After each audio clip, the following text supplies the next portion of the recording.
The moment arrives without ceremony. The Arbeitsenforcers come for you in the depths of night, their carapace armour reflecting the dim luminators of your hab-block corridor. Perhaps you spoke against the planetary governor. Perhaps you failed to meet your manufacturing quota for the third consecutive cycle. Perhaps you simply looked too long at the wrong tech priest, your gaze lingering on augmetic modifications that were meant to inspire reverence rather than curiosity. The specific transgression matters less than the inevitable conclusion. The judgment has been rendered.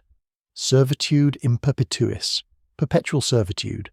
Your body, once your own, now belongs to the Adeptus Mechanicus and the endless appetite of the Imperium for expendable labour. They do not explain the charges during transport. The prisoner conveyance rattles through the lower hive levels, past manufactorums where workers labour in shifts that blur together into single, extended moments of exhaustion. Through reinforced viewports you catch glimpses of servitors already at work, hunched figures with spines bent at impossible angles, their flesh merged seamlessly with industrial equipment. Heavy lifter servitors with hydraulic clamps where arms should be, their faces slack and expressionless behind respirator grills. Gun servitors standing eternal watch at checkpoints, their torsos transformed into weapon platforms, eyes vacant behind targeting augmetics. These glimpses constitute your final education. This is what awaits. This is what you are becoming. The conveyance descends further into the hive's industrial depths, where the air grows thick with promethium fumes and the metallic scent of recycled atmosphere. Here, in the forgotten spaces beneath the manufactorums, the Mechanicus maintains its conversion facilities.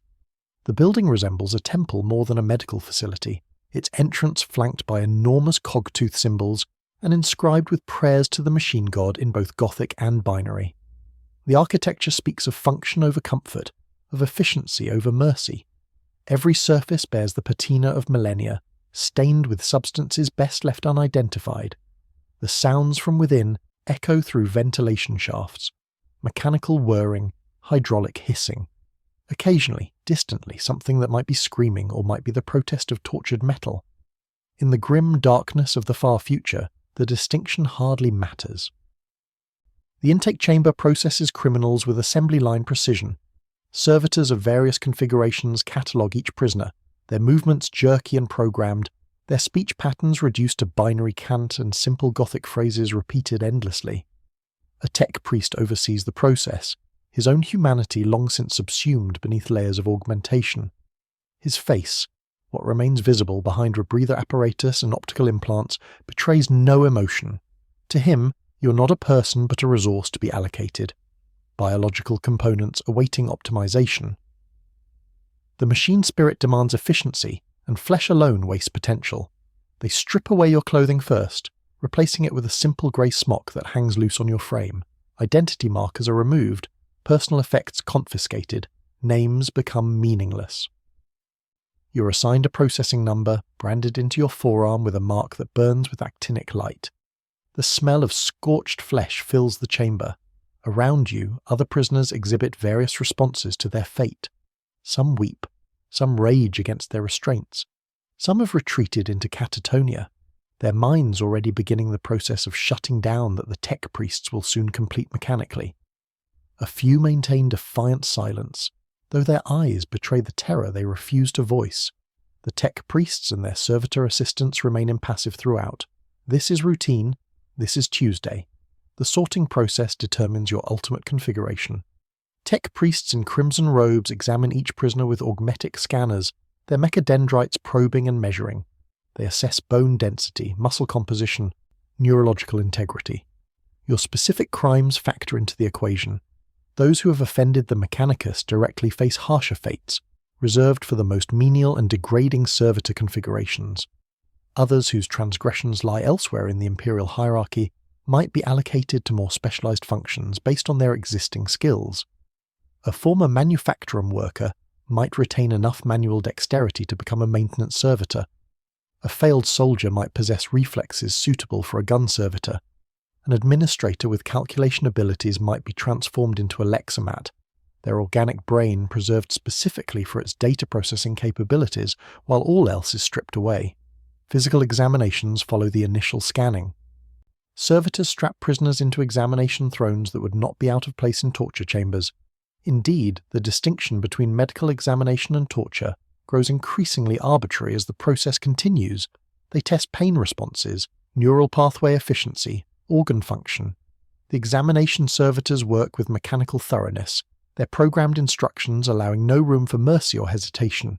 Their own lobotomized brains cannot comprehend concepts like compassion or suffering.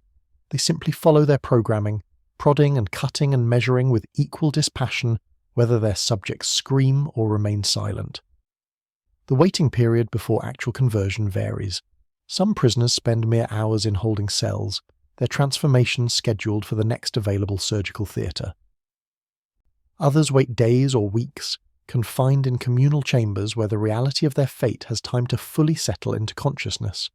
The holding areas provide minimal amenities, nutrient paste dispensed at regular intervals, water recyclers that produce liquid barely worthy of the name, sleeping platforms of bare metal. The prisoners exist in a liminal state, no longer truly human in the eyes of the Imperium but not yet transformed into the servitors they will become. Conversations, when they occur, circle endlessly around impossible hopes. Perhaps there has been some mistake. Perhaps someone will intervene. Perhaps the Emperor himself will take notice and grant clemency. These fantasies provide temporary comfort against the grinding certainty that no rescue will come. The psychological breakdown accelerates during these waiting periods. The human mind, confronted with the absolute certainty of its own dissolution, begins to fracture in predictable ways. Some prisoners develop elaborate delusions, constructing mental fortresses against reality. Others embrace a form of religious ecstasy, convincing themselves that servitor conversion represents the ultimate service to the Emperor, that through sacrifice of self they will achieve a form of immortality in service to the Golden Throne. The guards and tech priests encourage neither delusion nor acceptance. The psychological state of the condemned matters only, insofar as it affects their physical suitability for conversion. A prisoner driven mad with fear remains viable for transformation. The lobotomy will erase such concerns along with everything else that makes them human. The nights prove hardest. In darkness, with only the distant sounds of the hive's endless industry providing background noise, the full weight of impending obliteration settles upon consciousness. You lie on cold metal surrounded by others facing identical fates, and contemplate the approaching void. What remains when they strip away your memories, your personality, your sense of self?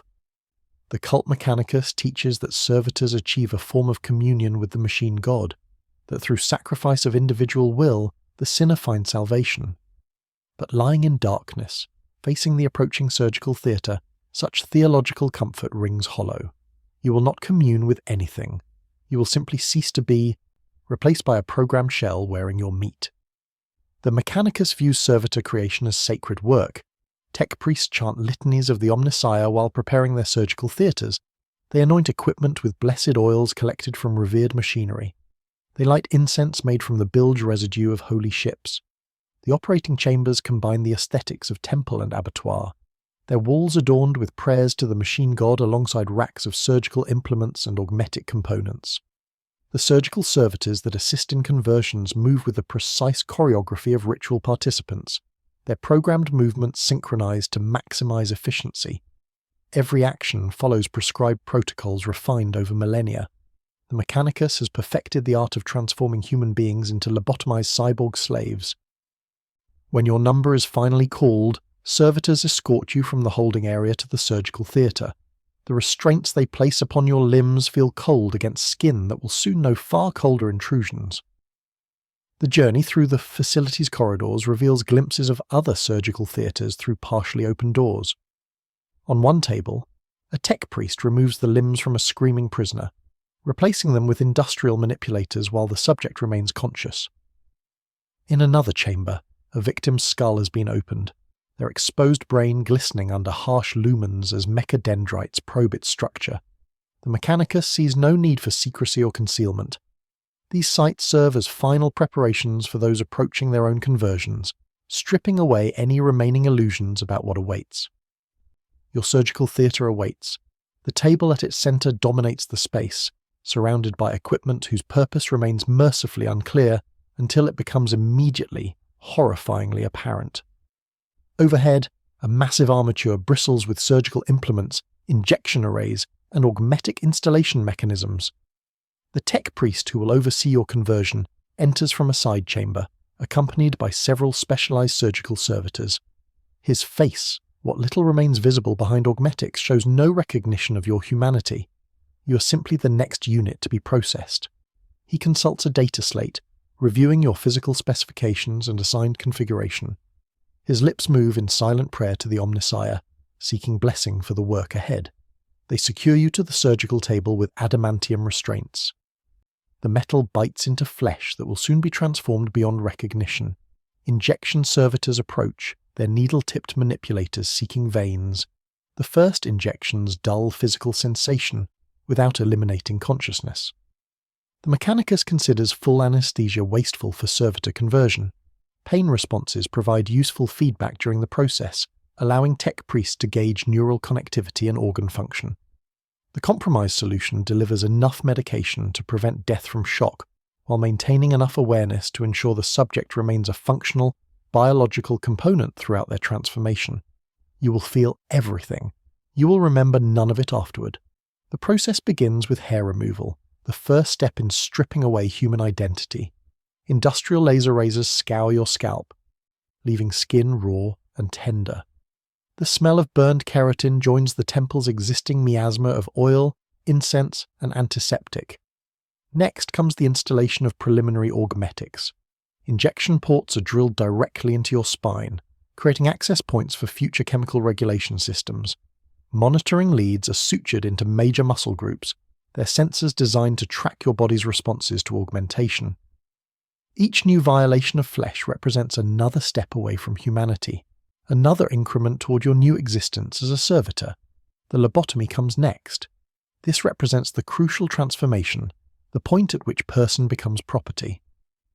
The tech priest positions surgical equipment above your head with mechanical precision. Servo skulls circle the table, recording everything for the Mechanicus archives. The drilling begins, the sound reverberates through your skull, a scream of metal against bone that seems to last forever. They do not stop when you scream. Your screams are simply data points, neural responses to be catalogued and analysed. The drill breaks through into your cranium, exposing the brain beneath. Cold air touches grey matter never meant to experience atmosphere directly. The sensation defies description. The mind-wiping process employs both mechanical and chemical methods. Microprobes penetrate specific regions of your brain, severing neural pathways associated with memory, personality, and higher reasoning. Simultaneously, chemical agents flood your cranium, dissolving synaptic connections with brutal efficiency. The tech priest works with practiced precision, guided by augmetic overlays that map your brain's structure in real time. He knows exactly which regions to destroy and which to preserve. Your memories dissolve like morning mist. Childhood fades first, those earliest recollections simply ceasing to exist. Faces of loved ones blur and disappear. Learned knowledge erodes. Language begins to fragment, words becoming meaningless sounds. Your name, the thing you have called yourself for your entire existence, becomes gibberish, and then nothing at all. Throughout the lobotomy, fragments of consciousness remain. This is intentional. The Mechanicus has learned through millennia of practice that complete obliteration of consciousness can damage the brain structures needed for servitor function. Instead, they leave a vestigial awareness, a tiny fragment of the person you were, trapped within the mechanical prison of your new existence. This remnant will serve as a sliver of biological processing power, nothing more. It will have no control, no autonomy, no ability to influence the servitor's actions. It will simply exist, experiencing everything the servitor experiences while possessing no capacity to respond or resist. In the Imperium's eternal war machine, even the destruction of the self must be optimized for efficiency. The physical modifications follow the mental obliteration. What comes next depends entirely on your assigned configuration. A maintenance servitor receives industrial manipulators to replace hands, their fingers transformed into specialized tools. Welding torches mount where thumb and forefinger once articulated. Wire strippers replace other digits. The hands that once held loved ones, that once created or destroyed or simply lived, become tools for industrial maintenance. The spine is reinforced with adamantium struts to support the additional weight. Nutrient recyclers are implanted in the torso, reducing the servitor's dependence on regular food intake. Power cells are grafted into the ribcage, their energy output feeding the various augmetic systems. For combat configurations, the transformations grow even more extensive. Gun servitors lose their arms entirely, replaced with heavy weapon systems mounted directly to the torso. The shoulders are rebuilt with reinforced suspensor systems to handle recoil forces that would tear an unmodified human apart.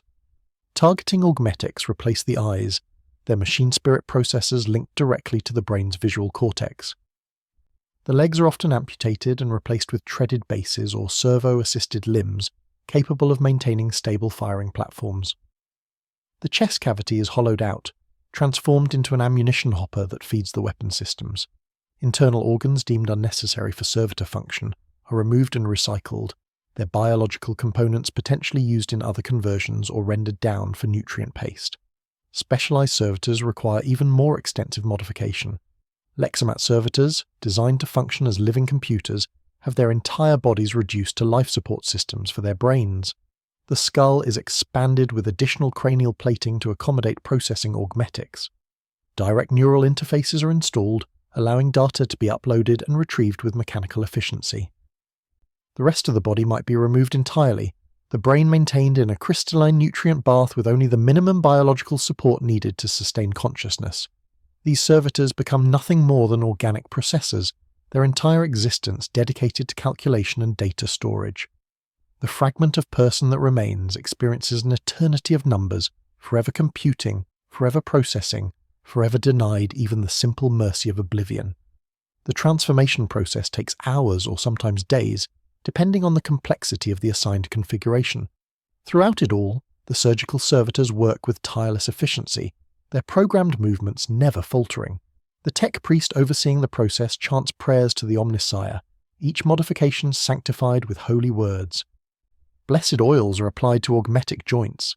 Incense smoke purifies the surgical theatre. In the worldview of the cult Mechanicus, they are not destroying a human being but improving it, elevating it to a higher purpose in service to the machine god. The fact that this higher purpose involves the complete obliteration of individual identity, free will, and human consciousness represents no contradiction in their theology. The flesh is weak, the machine is strong, the servitor achieves perfection through mechanical augmentation and psychological destruction. Pain remains constant throughout the conversion despite the chemical dulling agents. The human nervous system, confronted with such extensive trauma, continues sending distress signals that the brain, even in its fragmented state, cannot help but register. But as the lobotomy progresses, as more neural pathways are severed or reprogrammed, even the perception of pain begins to change. It becomes divorced from suffering, transformed into mere sensory input without emotional context. This represents one of the final transitions from person to servitor. The ability to suffer requires a self capable of experiencing suffering. As that self is progressively dismantled, pain becomes simply another data stream, acknowledged but not felt in any meaningful sense. The final stages of conversion involve programming and conditioning. With the physical modifications complete and the lobotomy finished, the tech priests install behavioral control systems. These take the form of neural interface chips implanted directly into the brainstem. Their circuitry designed to override any remaining vestiges of autonomous thought. Command protocols are uploaded, defining the servitor's permitted behaviors and responses. For a simple maintenance servitor, these protocols might be remarkably basic: respond to tech priest commands, perform assigned maintenance tasks, enter standby mode when not actively working.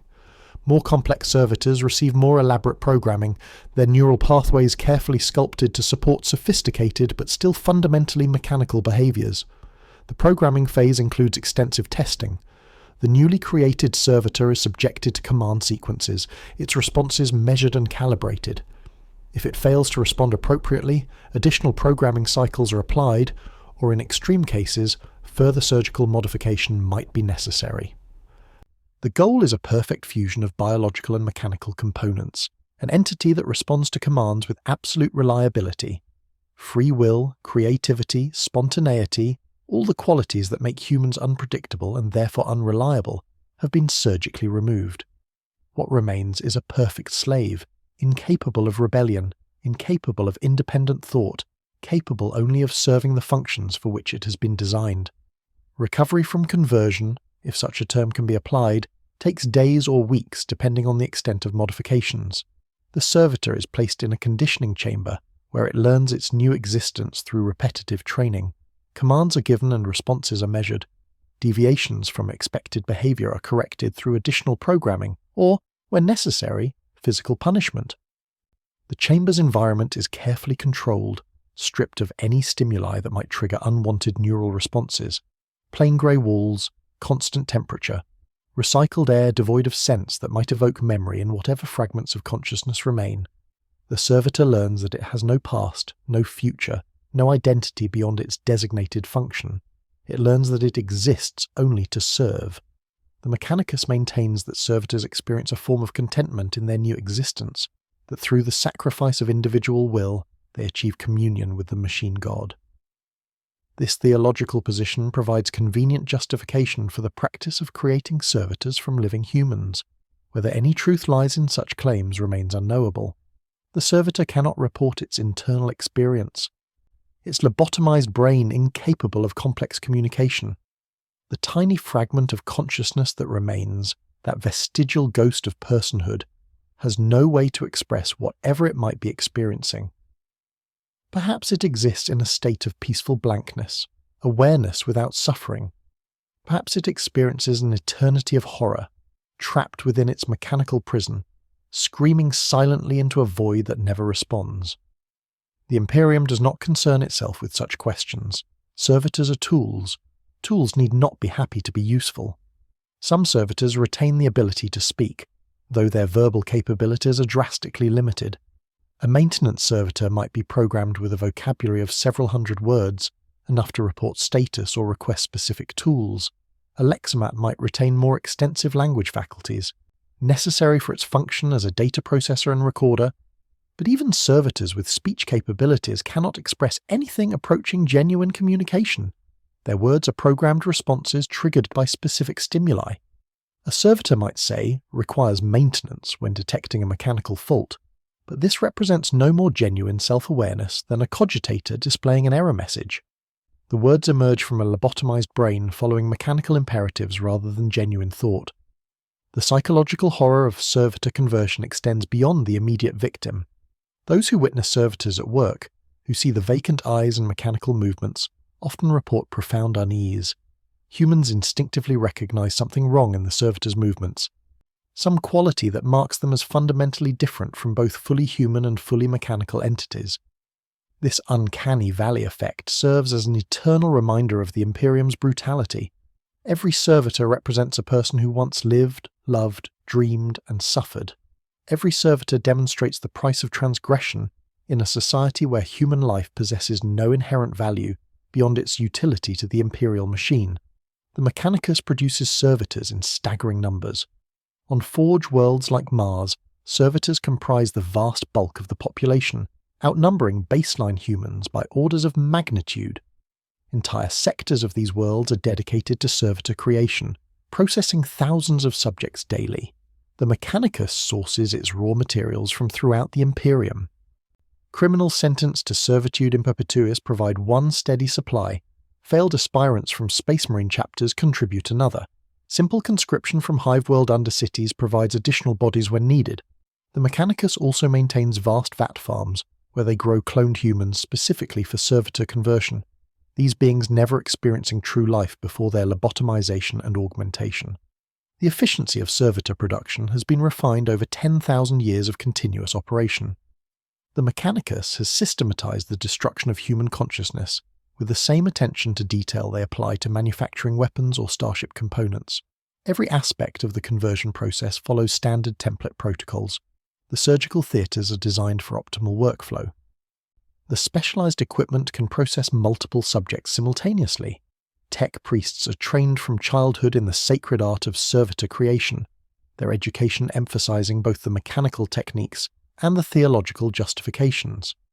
In the grim darkness of the far future, the systematic transformation of humans into lobotomized cyborg slaves represents not an aberration but standard operating procedure. Yet even within the Mechanicus, some variation exists in approach to servitor creation. More radical tech priests experiment with alternative conversion methods, seeking to improve efficiency or create new servitor configurations for specialized purposes. Some explore maintaining higher levels of consciousness in servitors, creating what they term multitask servitors, capable of more sophisticated responses than standard lobotomized units. These experiments often produce servitors capable of genuinely distressing behaviors, as fragments of their original personalities surface unpredictably. A multitask servitor might suddenly speak its original name, or display behaviors suggesting residual memory. The Mechanicus generally regards such outcomes as technical failures rather than evidence that their servitor creation process involves profound moral horror. In the grim darkness of the far future, the systematic destruction of human consciousness represents not aberration, but standard practice, refined over millennia into an art form of mechanical efficiency and theological justification. Different classifications of servitors reflect the Imperium's vast need for specialized labor. Technomat servitors operate and service machinery throughout the Imperium, their nervous systems directly interfaced with the equipment they maintain. Their fingers have been replaced with diagnostic probes, their eyes augmented with machine spirit communion arrays. They can detect equipment malfunctions through direct neural connection, experiencing the suffering of wounded machinery as if it were their own pain, their entire existence reduced to an eternal cycle of maintenance and repair. Daily existence as a servitor bears little resemblance to anything that could be called life. The concept of autonomy, so fundamental to human experience, has been surgically excised along with most higher brain functions. A maintenance servitor begins its cycle when activated by its controlling tech priest, responding to binharic commands transmitted directly into its neural interface. The servitor moves toward its assigned task with jerky, programmed movements, its augmetic limbs extending and retracting according to predetermined patterns. There is no thought involved in these actions, no consciousness deciding how to approach a problem. The servitor is simply a biological machine following its programming, as incapable of independent action as any purely mechanical device. The servitor's sensory experience, to the extent it can be said to have one, exists in a twilight realm between awareness and oblivion. It perceives the world through augmetic senses and modified organic senses, but these perceptions trigger no emotional response, provoke no curiosity, generate no memory beyond the immediate functional requirements of its task. A gun servitor standing eternal watch at a checkpoint experiences thousands of people passing through its field of vision, but it recognizes none of them as individuals, possesses no capacity to wonder about their lives or destinations. Each face is simply evaluated against threat parameters, sorted into approved or unapproved categories, then forgotten the instant they pass from view. The servitor exists in an eternal present, each moment isolated from the last, consciousness reduced to a flickering awareness of immediate stimuli without context or meaning. Physical sensations register differently in the servitor's fragmented nervous system. Pain exists, but divorced from suffering. When a maintenance servitor's hand touches a superheated conduit, pain signals travel up damaged nerves to a brain that can no longer process them as distress. The servitor might withdraw reflexively if such a response has been programmed into its behavioral protocols, but it experiences no agony, no fear of future pain, no relief when the contact ends. This absence of suffering represents the Mechanicus's most efficient solution to the ethical complications of using conscious beings as disposable labor. If the servitor cannot suffer in any meaningful sense, then no cruelty is committed when it is worked until its organic components fail and it is rendered down for recycling. Yet the theological claim that servitors exist in painless mechanical bliss remains disputed even within the Mechanicus. Some tech priests of more radical inclination have conducted experiments suggesting that vestigial consciousness persists in servitors, trapped and aware but incapable of expression or control. These experiments typically involve detailed neurological scans of servitors during various stimuli, revealing patterns of brain activity in regions that should have been completely suppressed by lobotomy. The activity suggests something remains, some fragment of the original person experiencing everything the servitor experiences, but with no ability to influence or escape their mechanical prison. The Mechanicus orthodoxy dismisses such findings as measurement artifacts or misinterpreted data, though whether from genuine scientific conviction or willful blindness remains unclear. The phenomenon called mind lock provides the most disturbing evidence that something remains aware within the servitor's shell. Mind lock occurs when a servitor's fragmented consciousness attempts to assert control over its programmed functions, resulting in a catastrophic breakdown of behavioral protocols. The servitor stops responding to commands, its movements becoming erratic and purposeless. Most dramatically, it often begins to vocalize, producing sounds that range from incoherent babbling to disturbingly lucid fragments of speech.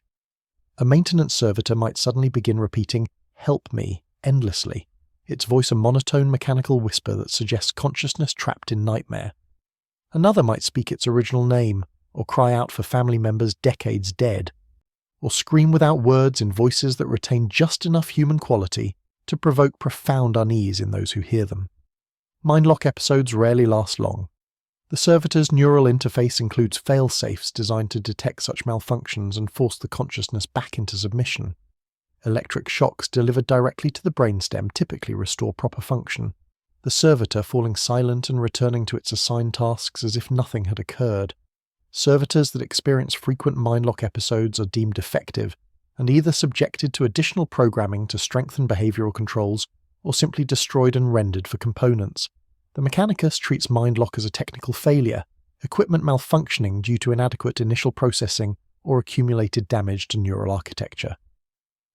They do not acknowledge it as evidence that their servitors remain aware and suffering, trapped in bodies they cannot control, screaming silently for decades or centuries until their organic components finally fail. Physical trauma can trigger similar consciousness emergence.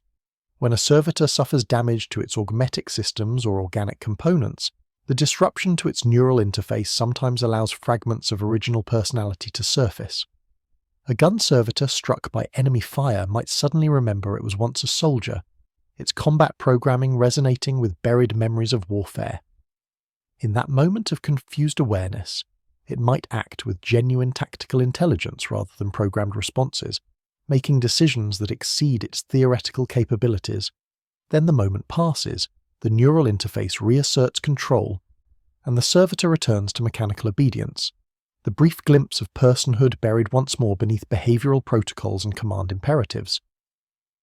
The most horrifying documented cases involve servitors whose consciousness becomes partially restored but remains trapped within their lobotomized prison. Unable to control their bodies or communicate except through the limited vocalizations their programming permits, these servitors experience years of full awareness in a state of complete helplessness. One such case, recorded by an inquisitor investigating suspected tech heresy, involved a Lexomat servitor that had begun inserting strange phrases into its data recordings. Detailed examination revealed that the servitor's consciousness had somehow survived its lobotomy largely intact, but the neural interface prevented it from controlling its physical functions. For 17 years it had existed in a waking nightmare, experiencing every moment of its servitor existence while possessing no ability to influence its actions or communicate its awareness.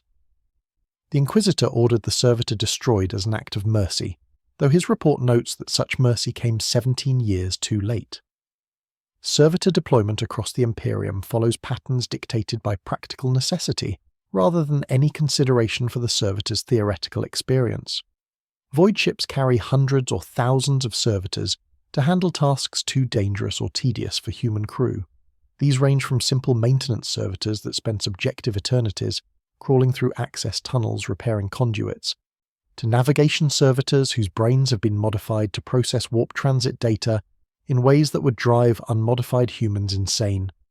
The navigation servitors exist in particularly disturbing twilight, their consciousness expanded through augmetics to perceive the raw chaos of warp space, experiencing visions of impossible geometries and predatory entities that lurk between real space and the immaterium. Yet their lobotomized brains cannot process these perceptions as horror or translate them into anything approaching madness. They simply observe and calculate, their organic neural tissue serving as a buffer between the ship's machine spirit and the sanity-destroying reality of warp travel. Manufactorums rely on servitors for operations too hazardous for normal workers or requiring inhuman precision. Assembly servitors stand at production lines for decades without rest, their augmetic manipulators performing the same motions millions of times with mechanical consistency. Heavy lifter servitors transport materials too massive for human workers, their spines reinforced with adamantium, their muscles enhanced with hydraulic systems that triple or quadruple their original strength. Chemical processing servitors work in environments so toxic that their organic components are continuously dying and being regenerated through advanced medical systems, experiencing a slow-motion death that never quite completes as long as their vital functions can be maintained. These servitors might operate for centuries, their original organic components gradually replaced through repeated repairs until nothing biological remains of the person they once were, though the neural interface and behavioral programming persist, maintaining continuity of function, if not consciousness. Battle servitors represent the Mechanicus's most extensive modifications of the basic servitor template. These weapons platforms retain only minimal organic components, their bodies transformed into mobile artillery pieces or assault units. Caterphan battle servitors, among the largest and most formidable, consist of a human torso and head mounted on tracked bases, their arms replaced entirely with heavy weapon systems. The brain within that head has been so extensively modified that calling it human becomes purely technical. All emotional response has been surgically removed. All capacity for fear, doubt, or mercy excised. What remains experiences battle as pure data, threat assessments and targeting solutions divorced from any psychological response to violence. The Caterphan moves through combat zones with mechanical determination, its weapons cutting down enemies with the same emotional investment a manufacturum servitor applies to assembling components. Yet even these heavily modified battle servitors occasionally malfunction in ways that suggest buried awareness. Murder servitors, designed for close combat in the confines of void ships, have been documented entering kill imperatives that override their command protocols. They continue attacking anything that moves, unable to distinguish friend from foe, their programming locked into continuous violence. Some tech priests attribute this to simple technical malfunction, damaged behavioral circuits creating feedback loops in the servitor's targeting systems. Others note that the kill imperative servitors often display behaviors that suggest something more disturbing, a consciousness that has found the one action it can control and pursues it with desperate intensity, finally able to express agency even if only through violence. Space Marine chapters create servitors from their failed aspirants, young men whose bodies rejected the gene seed implants or who proved psychologically unsuitable for transformation into Astartes. These aspirant servitors represent perhaps the most tragic category, individuals who survived trials that killed most of their peers, who demonstrated exceptional physical prowess and psychological fortitude, only to fail at the final stages and be lobotomized as consolation prizes for the chapter's equipment needs. Some chapters show these servitors mercy of a sort, assigning them to maintenance roles within the fortress monastery where they serve in relative safety. Other chapters deploy them as combat servitors, the superhuman strength and reflexes they developed before their rejection, making them more effective weapons platforms than servitors created from normal humans. The psychological impact on Space Marines of seeing their former brothers reduced to servitors varies by chapter culture. Some chapters view it as the ultimate service, the failed aspirant still contributing to the chapter's glory even if not as a full Astartes. Others find it profoundly disturbing, a constant reminder that the transformation process they survived claims victims even among the strongest candidates. A few chapters have abandoned the practice entirely, either euthanizing failed aspirants or allowing them to serve the chapter in other capacities as serfs and support personnel. But most continue the tradition, viewing the aspirant's body as chapter property that should be utilized for the Emperor's glory regardless of sentimental considerations about the person who once inhabited it. Cherubim represent the most aesthetically disturbing category of servitor, vat-grown bioconstructs designed to resemble baby angels complete with aesthetic wings and anti-gravitic propulsion systems. The Mechanicus creates cherubim specifically for this purpose, growing them from genetic templates rather than converting existing humans. Though the distinction provides little moral comfort, these constructs possess more sophisticated neural architecture than standard servitors, capable of complex behaviors and appearing to display emotional responses, though whether these responses indicate genuine feeling or simply more elaborate programming remains debated. The cherubim serve decorative and minor functional roles, carrying relics and scrolls for ecclesiarchy officials, singing liturgical hymns in their high-pitched voices, providing their owners with flying servants whose appearance reinforces the owner's piety and authority. The cherubim's resemblance to human infants provokes profound unease in those unaccustomed to imperial aesthetic sensibilities. Watching a cherub flutter overhead, its chubby flesh marred by visible sutures and augmetic implants, mechanical components gleaming beneath translucent skin, creates visceral horror responses that the Imperium has long since trained its citizens to suppress or reinterpret as religious awe. That some cherubim are created using genetic material harvested from real infants, cloned and modified beyond recognition of their original templates, adds layers of ethical horror that the Imperium simply ignores. In a civilization that turns millions of adults into lobotomized cyborg slaves annually, the fate of vat-grown infant constructs barely registers as noteworthy. Praetorian servitors demonstrate the extreme end of servitor modification, massive constructs created from Ogrin stock or heavily modified humans, transformed into walking weapons platforms that guard Mechanicus facilities and high-ranking tech priests. These servitors stand twice the height of normal men, their bodies encased in heavy armour, their limbs replaced with integrated weapon systems. The Ogrin brain, already limited in cognitive capacity before modification, becomes even more restricted through lobotomy, reduced to pure aggression directed at designated targets. Praetorian servitors do not patrol or guard in any active sense. They simply stand in assigned positions until their threat detection systems identify unauthorized movement, then attack with overwhelming violence until the threat is eliminated, or they receive stand-down commands from their controlling tech priest. The deployment of Ogrin servitors raises questions about the Mechanicus' claimed prohibition against converting abhumans into servitors, though in typical Imperial fashion, these questions are answered through semantic arguments rather than ethical consideration. Ogrins are human variants, not true abhumans, therefore their conversion violates no sacred prohibitions. That Ogrins possess limited but genuine intelligence, that they can form emotional bonds and display loyalty that might be considered admirable in its simple directness, becomes irrelevant once they are selected for servitor conversion. The Ogrin's consciousness, such as it is stripped away just as thoroughly as a baseline human's, leaving only a massive body and the capacity for violence under mechanical control. Extremely rare cases exist of servitor conversion being reversed, consciousness restored to lobotomized brains through advanced surgical intervention or psychic manipulation. These reversals typically occur accidentally rather than through deliberate effort, the product of catastrophic damage to neural interface systems or exposure to warp phenomena that overwhelms behavioral programming.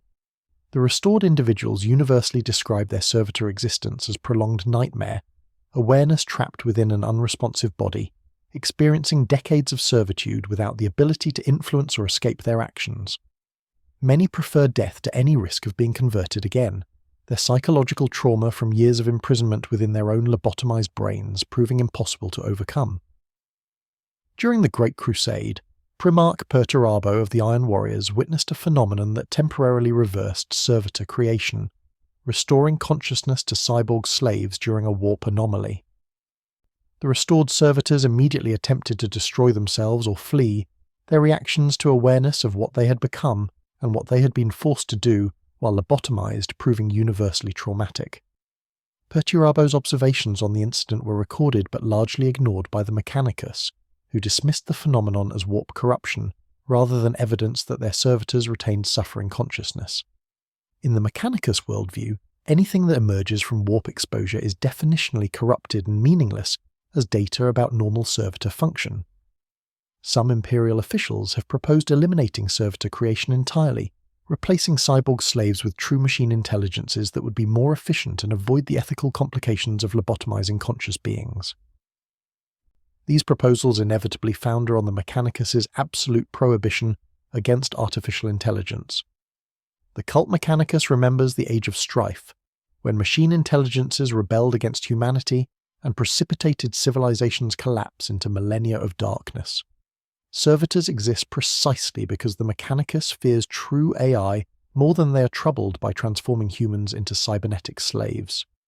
The lobotomized brain serves as insurance against machine rebellion, organic neural tissue providing just enough flexibility for complex tasks, while the lobotomy ensures the servitor will never develop the independence that makes artificial intelligence so dangerous. This theological justification rings hollow to those who have witnessed servitors in mindlock, heard them cry for help in mechanical voices, seen the brief flashes of awareness in their supposedly dead eyes. But the Imperium does not operate according to humanitarian principles or ethical consistency. It operates according to brutal pragmatism tempered by theological dogma, and both pragmatism and dogma support continued servitor creation.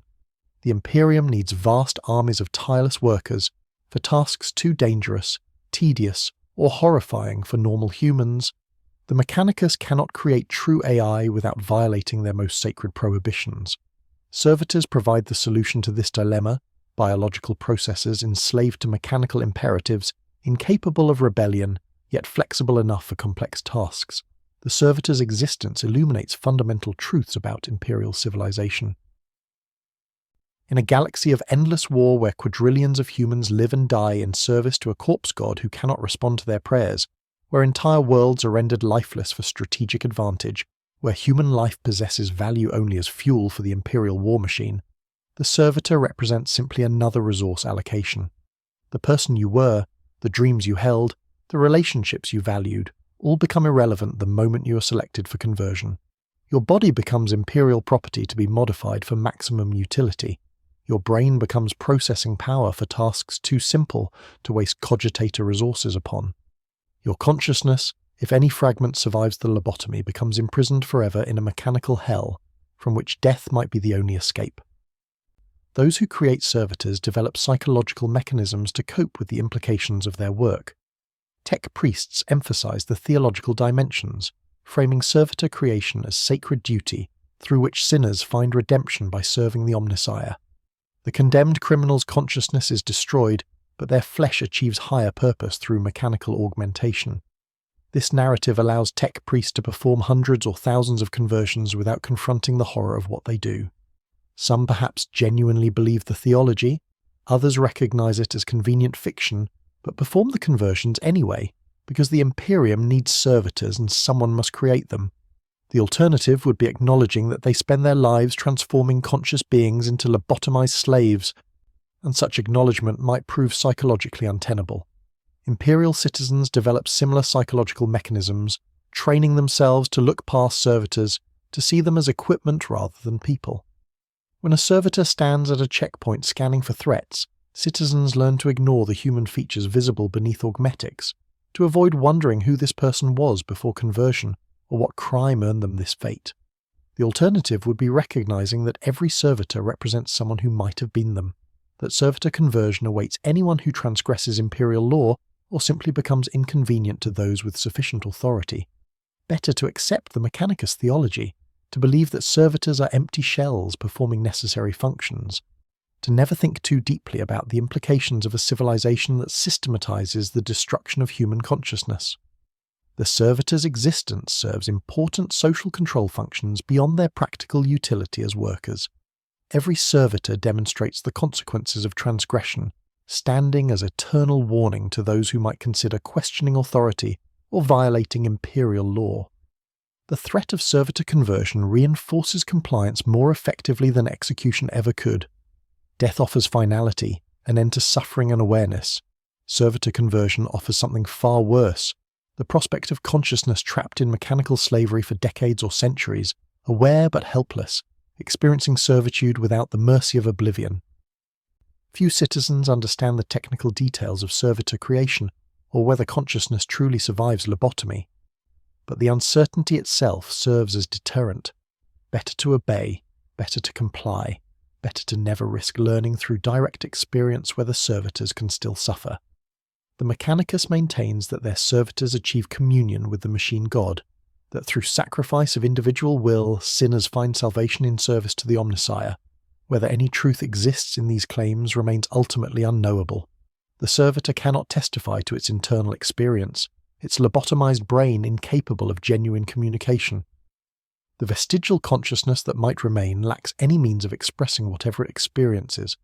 Perhaps it exists in peaceful oblivion, awareness without suffering, experiencing an eternal dream state divorced from the servitor's physical existence.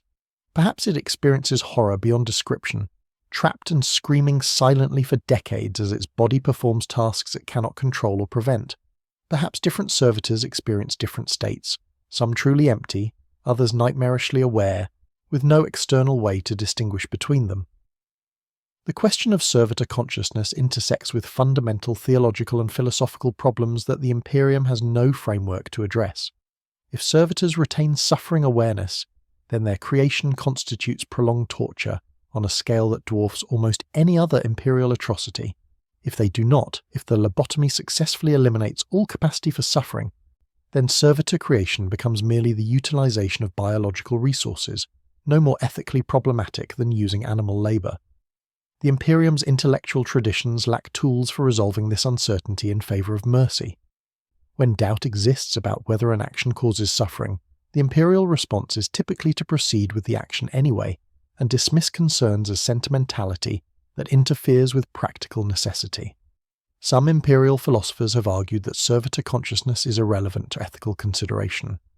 Whether or not servitors suffer, the practice of creating them serves the Imperium's survival, and the Imperium's survival supersedes all other moral concerns. In a galaxy where humanity faces extinction from countless threats, where every world must contribute maximum productivity to the Imperial war machine or risk being consumed by xenos or chaos, there is no room for ethical niceties about the treatment of criminals and failed aspirants. Their bodies belong to the Imperium, to be used as the Imperium sees fit.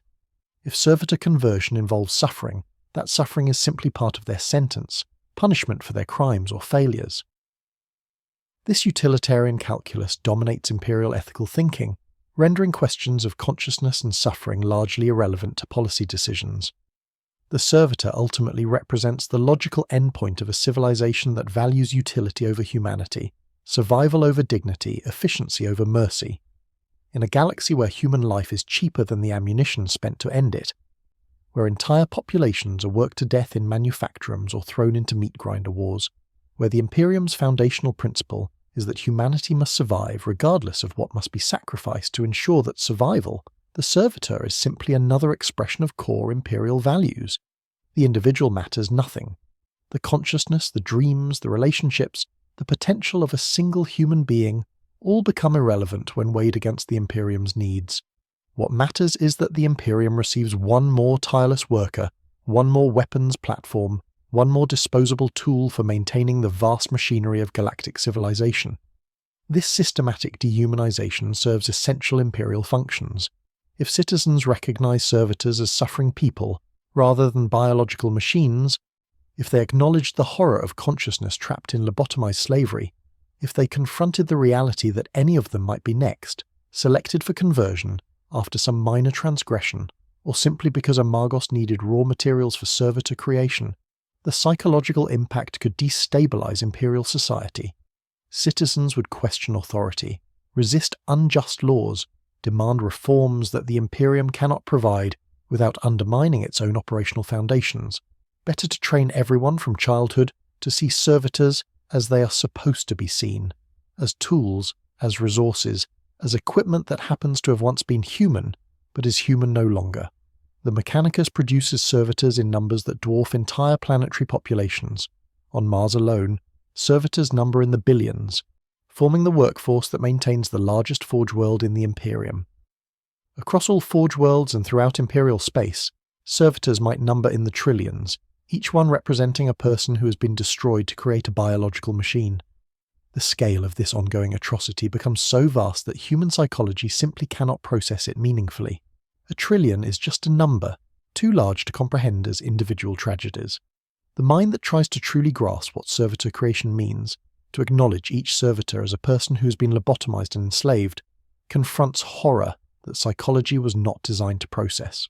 So instead, citizens learn not to think about it, to see servitors as background elements of Imperial life, as unremarkable as the air they breathe or the recycled water they drink. Within this context, the question of whether servitors can truly suffer becomes almost a distraction from larger truths about Imperial civilization. Whether the lobotomy successfully eliminates consciousness or leaves fragments trapped and aware, servitor creation demonstrates that the Imperium treats human beings as disposable resources to be consumed for maximum utility. The person you were before conversion matters only insofar as your skills and physical capabilities determine what kind of servitor you become. Your preferences, your hopes, your relationships, your sense of self all become waste products to be disposed of during the conversion process. What remains is optimized for function, stripped of everything that makes human life meaningful, reduced to biological components serving mechanical imperatives. The Servitor stands as monument to Imperial priorities, as clear a statement as could be made about how the Imperium values human life. In the grim darkness of the far future, there is only war, and in service of that endless war, humanity has created systems of dehumanization and exploitation that transform conscious beings into living tools. The Servitor exists at the intersection of the Imperium's theological dogmas, its pragmatic needs, its technological capabilities, and its fundamental disregard for individual human dignity. It is the purest expression of a civilization that has weaponized human suffering and convinced itself that such weaponization serves holy purpose. Future historians, if any remain to chronicle humanity's fate, may look back on Servitor creation as definitive proof of the Imperium's moral bankruptcy. A civilization capable of systematically lobotomizing billions of its own people, of treating human consciousness as a resource to be exploited and then discarded, has lost any claim to representing humanity's better nature.